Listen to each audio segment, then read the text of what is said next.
I don't know if there's such a thing as a bad matchup once you get to the postseason. I know this. I cannot wait for this game at Soldier Field between the world champion Philadelphia Eagles and the Chicago Bears. You want to talk about a physical affair, Rhett? This one's going to be fun. No, this is going to be great. And I think that's where this game's going to be won, with the physicality and the guys up front on both sides of the ball. And for as good as the Bears defense has been, I feel like the Eagles defense needs to be better on this day to win this game and advance in the wild card round. So let's take a look at some of the things that the Eagles have been doing really well lately. Look, they're going to need their run stuff ability here against this Bears run offense. Check out what Brandon Graham can do out on the edge, because they can rotate these guys through. They got a bunch of them, and they're all stout and strong at the point of attack. So watch the swim move there by Brandon Graham. He gets in front of Trent Williams there and stuffs Adrian Peterson in the backfield. Imagine that's Jordan Howard. They'd love to see that as they get to wild card weekend. Now you throw in Michael Bennett, who can best get off in football, perhaps. Small shoulder pads, big game, and tremendous instincts.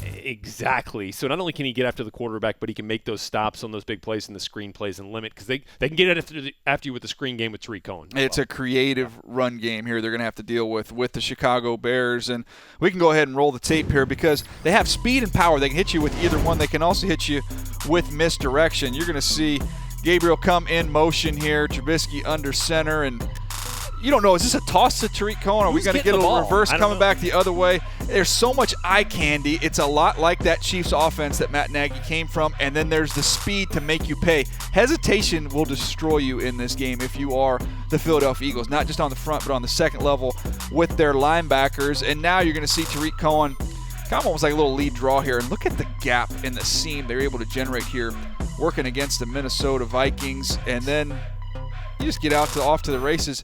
Tough to get down on the ground. So this is going to be a challenge with the misdirection, the speed the Bears present. And once you start worrying about that, then they hit you in the mouth with your big Indiana running back. Yeah, he had 2 touchdowns in Week 17, and they'd love to get that kind of production for him here on Wild Card Weekend as well. But no, I'm going to pick the Bears. You are going to go with the Bears. I was going to say, there's no way you're going against your Indiana running back. No, I'm not. Jordan Howard. You're going to ride with Jordan Howard. He will be a big part of their game plan. And I just look back in the way they were able to stuff the Rams and their high-powered offense with Todd Gurley in that game.